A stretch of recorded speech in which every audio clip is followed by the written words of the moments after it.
IPO का बाजार इन दिनों गर्म है। लगातार नए नए आईपीओ प्राइमरी मार्केट में उतर रहे हैं और इस कड़ी में एक नया नाम ब्लूस्टोन ज्वेलरी का भी जुड़ गया है। ब्लूस्टोन ज्वेलरी ने आईपीओ के जरिए पूंजी जुटाने के लिए मार्केट रेगुलेटर सेबी के पास ड्राफ्ट जमा किया है। और अगर मैं आपको बताऊं कि ये जो कंपनी है ये बैक्ड है रतन टाटा और ज़ीरोधा के निखिल कामत से, तो आप भी इस कंपनी के बारे में और जानना चाहेंगे ना। साथ ही में इसके आईपीओ के बारे में भी जानना चाहेंगे, जिसमें बहुत जरूरी हो जाता है ये समझना कि कंपनी की वित्तीय स्थिति कैसी है। तो बेंगलुरु की ज्वेलरी कंपनी ब्लूस्टोन ज्वेलरी बहुत जल्द 1000 करोड़ रुपए से ज्यादा का आईपीओ लाने की तैयारी कर रही है और इस आईपीओ से जुड़ी सारी डिटेल्स आपको देते हैं। आईपीओ के लिए कंपनी ने मार्केट रेगुलेटर सेबी के पास ड्राफ्ट पेपर जमा कर दिया है। ब्लूस्टोन ज्वेलरी एंड लाइफस्टाइल अपने प्रमुख ब्रांड ब्लूस्टोन के तहत हीरे, सोने और प्लैटिनम ज्वेलरी की बिक्री करती है। इस ज्वेलरी कंपनी में रतन टाटा ने भी निवेश किया था और उसे ब्रोकरेज प्लेटफॉर्म ज़ीरोधा के को-फाउंडर निखिल कामत का भी समर्थन हासिल है। इसके अलावा एक्सेल इंडिया, सामा कैपिटल, कलारी कैपिटल, हीरो ग्रुप के सुनील मुंजाल का भी इसमें निवेश है। ब्लूस्टोन ज्वेलरी के आईपीओ में फ्रेश इक्विटी और ऑफर फॉर सेल यानी ओएफएस दोनों शामिल रहेंगे। आईपीओ के तहत 1000 करोड़ रुपए के फ्रेश शेयर जारी किए जाएंगे। वहीं ऑफर फॉर सेल का हिस्सा 2 करोड़ 39 लाख शेयरों का होगा।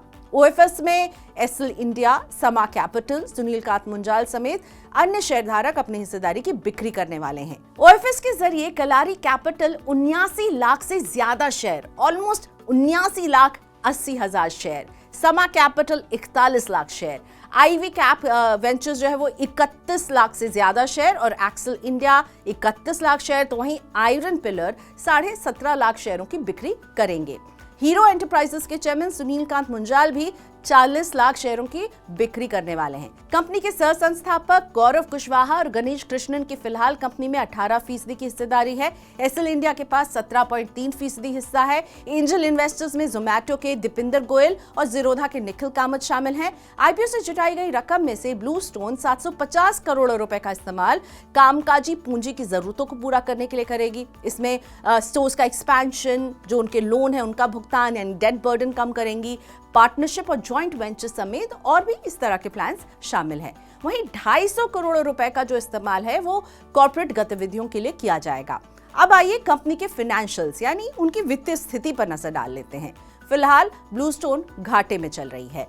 पिछले कुछ सालों में इसका टॉप लाइन यानी रेवेन्यू सुधरा जरूर है। मार्च 2024 को समाप्त वर्ष में कंपनी का घाटा 142.2 करोड़ रुपए पर था और ये एक साल पहले 167.2 करोड़ रुपए के नुकसान के मुकाबले कम हुआ है। इसी अवधि में कंपनी के राजस्व में 64.2% की बढ़ोतरी देखने को मिली है। इसका रेवेन्यू 770 करोड़ रुपए से बढ़कर 1265 करोड़ रुपए हो गया है।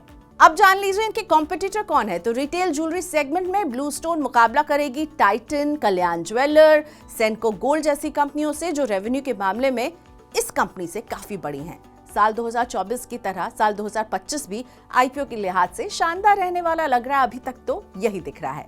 2025 में करीब 1.5 लाख करोड़ रुपए के पब्लिक इशू आने की उम्मीद जताई जा रही है और इसमें कई बड़े नाम शामिल हैं, जैसे एलजी, एनएसडीएल, फ्लिपकार्ट और जेप्टो जैसी कंपनियां भी आईपीओ ला सकती हैं। ऐसे में अगर आप भी आईपीओ में निवेश करके रिटर्न कमाना चाहते हैं तो पैसे तैयार रख लीजिएगा, क्योंकि आपको कमाई के कई मौके मिलने वाले हैं।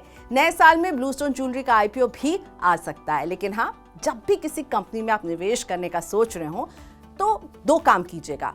पहला, उसकी फाइनेंशियल्स, कंपनी के बारे में रिसर्च, उसका होमवर्क जरूर कीजिएगा और अगर आपका कोई वित्तीय सलाहकार है तो उससे जरूर सलाह मशवरा कीजिएगा और तभी अपने पैसे उस कंपनी में लगाइएगा।